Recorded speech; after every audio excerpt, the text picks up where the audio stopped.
Hi guys, welcome to my YouTube channel. It's me, the one and only Ken, with two N's, not one but two. Don't mind my bonnet, okay? I haven't gotten a retwist in 2 months, and I'm trying to wait until school's around the corner, so I'm trying to have my hair fresh for school. So I'm probably gonna have this bonnet on for the rest of the week, so not too much. Today we are going to be reacting to a YouTube video by Chat History.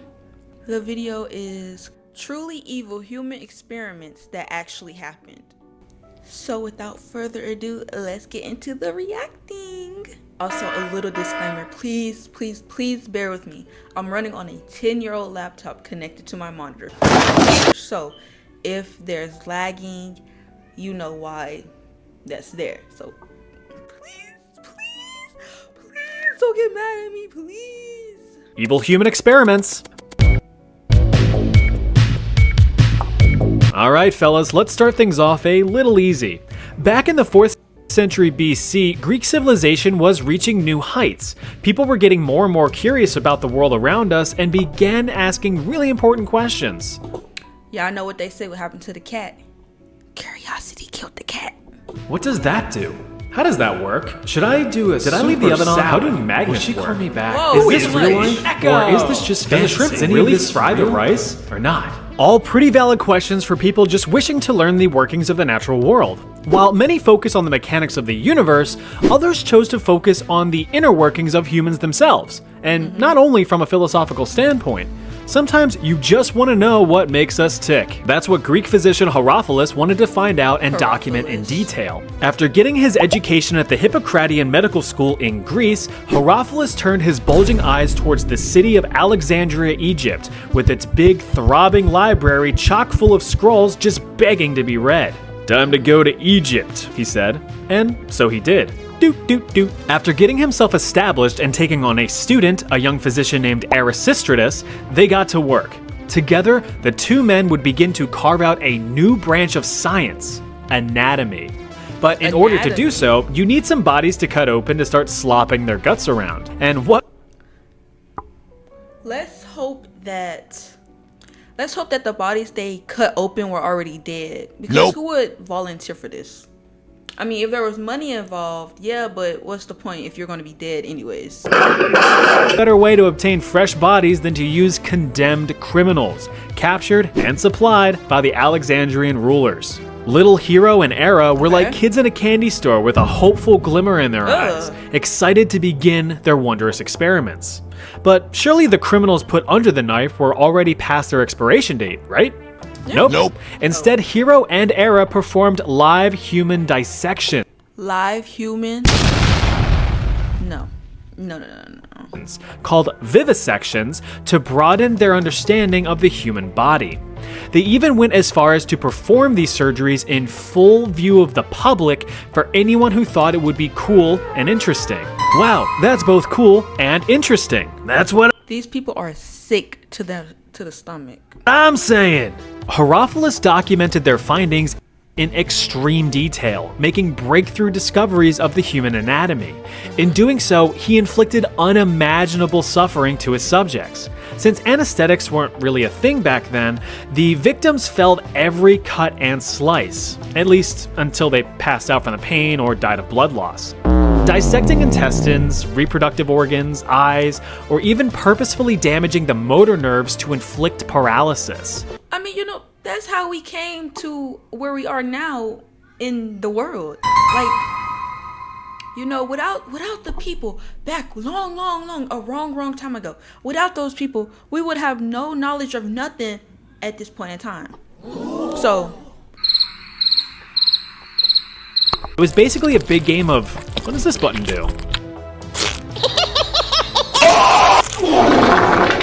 In the end, Hero and Era's findings over 40 years of vivisections were revolutionary for the medical world, especially since human dissection would be outlawed shortly after their work was completed. It wouldn't be until 1800 years later that performing human dissections would be a medically acceptable practice again. But so just anybody was doing this? On dead people? Their work was stored in the the renowned Library of Alexandria, but they were lost in the Great Fire a few hundred years later. Project 4.0. Project 4.1 was actually a side project proposed immediately after the deployment of Castle Bravo, a high-yield thermonuclear bomb that was dropped in 1954 by the United States. Bravo was part of Operation Castle, a series of other high-yield nuclear tests with the goal of establishing superiority over the Soviet Union. The Marshall Islands, a remote Pacific group of islands, served as ground zero for the detonation of the nuclear weapons. Castle Bravo was the strongest detonation and surprisingly produced 2.5 times the expected explosive yield, resulting in an explosive force equivalent to 15 megatons of TNT. To put that into perspective, that is 1,000 times the explosive force of the nuclear bomb dropped on Hiroshima, Japan in the final days of World War II. Like, goddamn. To make matters worse, the Marshall Islands were occupied with citizens. So US officials were kind of like, sir, shouldn't we get those people out of the... Bless you. Thanks, sir. Allergies have been bothering me all day. Must be the radiation, right? No, but seriously, are we gonna get those people out of the radiation zone? Yeah, you know, that was on my to-do list. Was? Well, too late now, so let's just see how things turn out. Oh, no. Operation Castle was quickly amended with the addition of Project 4.1. This new section aimed to study the human response to significant radiation exposure. You know, as if tens of thousands of victims in Hiroshima and Nagasaki weren't evidence enough. Commander of the U.S. Naval Medical Corps, Eugene Cronkite, was in charge of the project and swore everyone involved to absolute secrecy because he thought the public wouldn't be too keen on the whole test nuclear radiation on non-consenting people thing.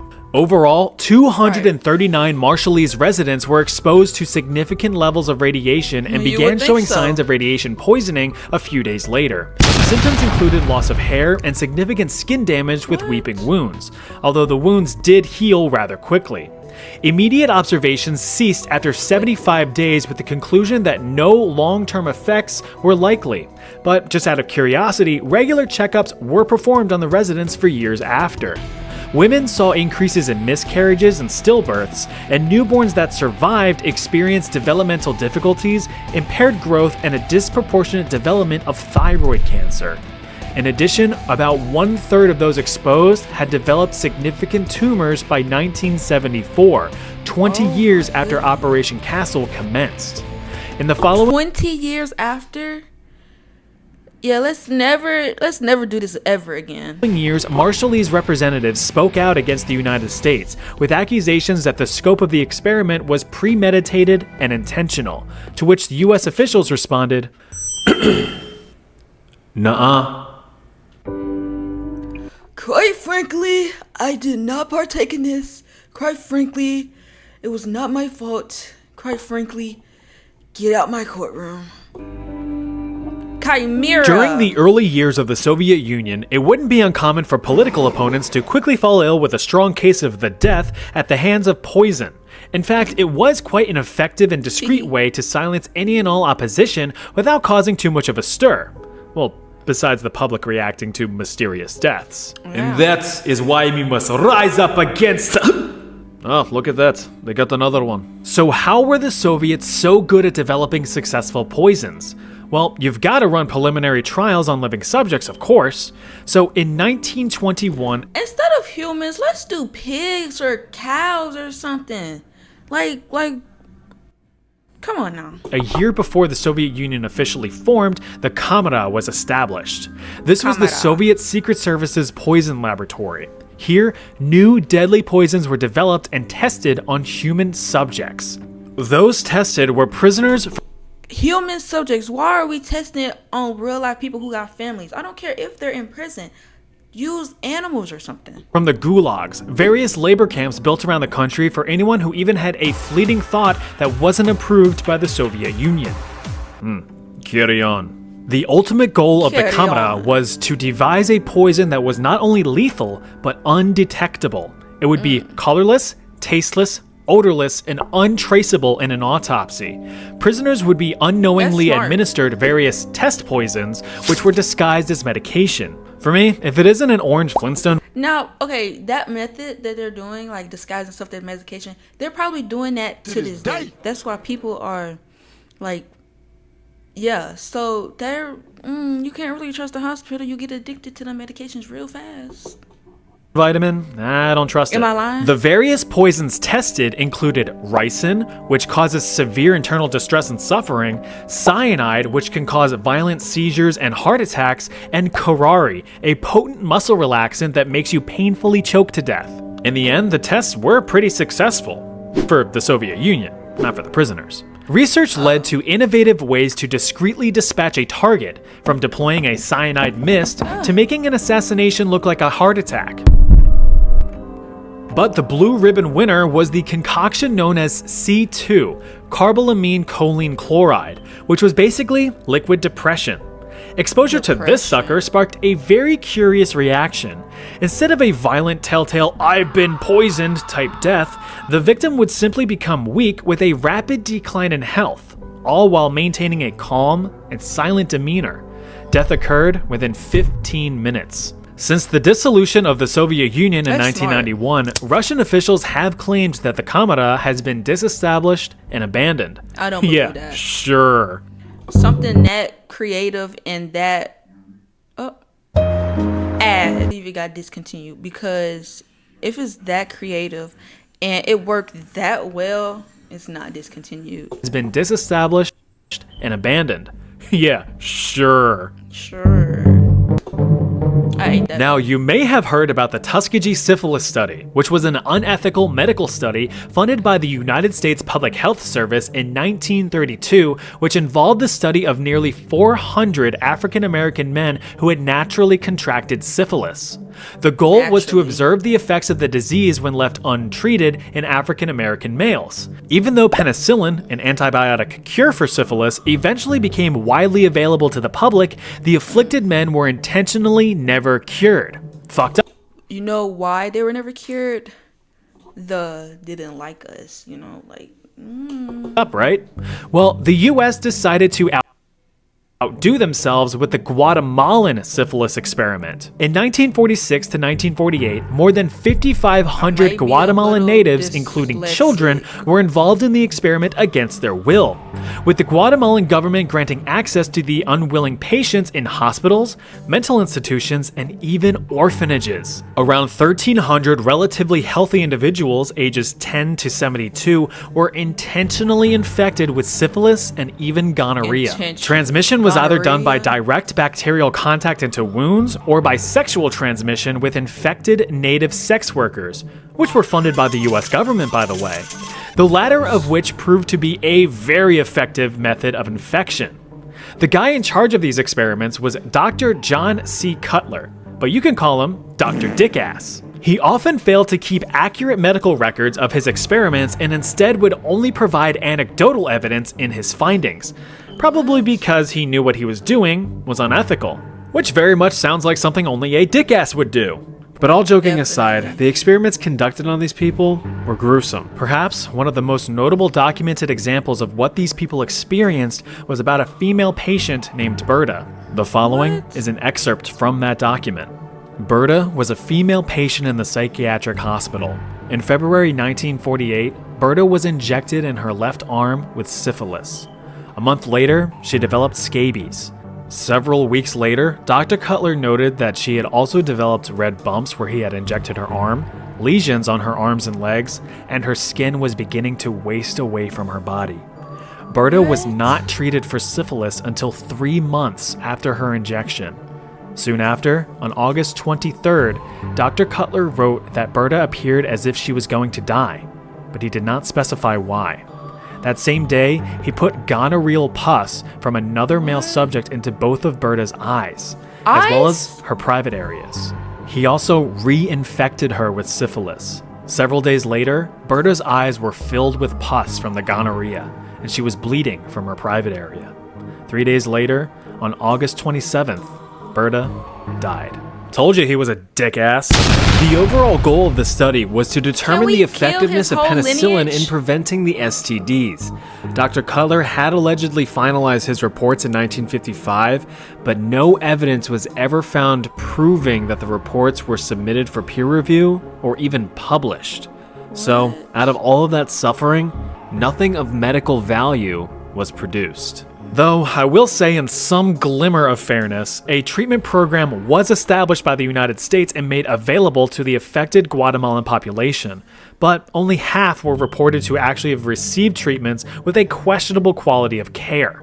United States President Barack Obama formally apologized to the Guatemalan government in 2010, 62 years after the study was performed. That's why we love Obama. Yeah, that last one was quite For the people. doozy, huh? Well, Yeah. buckle up because it's about to get way worse. See this right here? This is Unit 731. It was home to some of the most notorious and truly evil war crimes committed by the Japanese in World War II, which are definitely up there with some of the worst in the history of mankind. Unit 731 served as a lethal human experimentation and biological weapons laboratory during the Second Sino-Japanese War between China and Japan, which ran concurrent to most of the events of World War II. This nightmare facility was established in 1935 in the sub-provincial Chinese city of Harbin, 4 years after Japanese forces invaded the Chinese region of Manchuria. Inside, hundreds of thousands of Chinese and even some Russian prisoners of war were subjected to some of the most egregious and horrifying human experimentations known to man. Experiments performed on men, women, and children, which is everyone. Those chosen for experimentation were dehumanized and referred. When things like this happen, why can't we just leave the children out of it? I mean, that's probably a bad idea because then the children not gonna have any parents. So might as well let's just kill the whole family. Yeah, let's forget referred to it. as maruta, or logs, rather than as Maruta. people, because the cover-up story for Unit 731 was that it was a lumber mill. It should be noted that the vast majority of the experiments in the facility were carried out to fulfill morbid curiosity, with those performing or overseeing the studies described as merely playing. A testimony from a Japanese professor who witnessed the studies was quoted saying that some of the experiments had nothing to do with advancing the capability of germ warfare or of medicine. There is such a thing as professional curiosity. What would happen if we did such and such? What medical purpose was served by performing and studying beheadings? None at all. That was just playing around. Professional people, too, like to play. So basically experiments were like, I wonder what would happen if we just hucked a grenade at a guy. Bang. Obviously, Oh, look, he'll die. he exploded. Hey, can I go home now? Gee, I wonder if this large heavy object will crush this guy. Yup. Will this guy freeze to death if I freeze him to death? Wow, who would have guessed? A lot of these experiments were designed to test the absolute limits of the human body. Tests included depriving victims of food or water to see how long they could survive, placing victims in low-pressure chambers until their eyes popped from their skulls, injecting victims with animal blood, hanging victims upside down until death, or even draining victims of blood just to study blood loss limits. Some victims were even dehydrated in front of large hot fans to the point of mummification. At the time of death, they only weighed 20% of their initial body weight. Perhaps one of the worst examples I've read was the forced pregnancy of female victims. How can people do this to people, like actually, and sleep well at night? Are you not embarrassed? The mothers were injected with various diseases and drugs just to see how they affected the unborn child, sometimes performing a vivisection, cutting the fetus out of the mother for examination. There's honestly so many more gruesome experiments that I just can't get into here, so if you are curious, I would encourage you to look them up. But it's like legit really bad, so you've been warned. By the end of the war, as Soviet forces were closing in, Japanese officials had all remaining prisoners executed, and the entirety of Unit 731 hastily demolished to destroy any remaining evidence of the program's existence. The United States had discovered trace evidence and pressured Japanese officials into spilling the beans, under threat that they would be handed over to Soviet officials for trial and punishment if they did not cooperate. Once the US learned the full extent of the horrors of Unit 731, all those involved were swiftly brought to trial and executed for their crimes. Except, no, they actually weren't. In reality, the United States claimed that the data collected from the inhumane atrocities was actually pretty valuable, since it is otherwise ethically unobtainable through conventional means. As such, many of those involved were granted immunity and freedom in exchange for the data. The deal was No, kill them all right now. Kill them all and their lineage. struck, and the United States kept everything under lock and key. The Soviet Union, however, pursued trials against the top military leaders and scientists from Unit 731. In the end, only 12 individuals were tried and sentenced to several years in labor camps. Although Labor camps? No, sentence them to death via electric chair. the United States repeatedly denied that Unit 731 ever existed. Ever existed? Well, that was a bummer. Here's something to cheer you up. Something to cheer me up. Real evil human experience that will make you lose faith in humanity. Yeah, that'll cheer me up. Even more evil human experience in history. So, all I gotta say is everything that happened in that video completely dumb. I know we needed it to like do more research on ourselves, but I'm sure there was some other way to do it, a better way to do it. Because if y'all know, people back then, they were really gruesome. They didn't really care about nothing at all. So if you enjoyed the video, please like and subscribe and comment what you want to see next down below. Thank you for spending time with me. Hope you have a good day. Jesus loves you. And yeah, bye.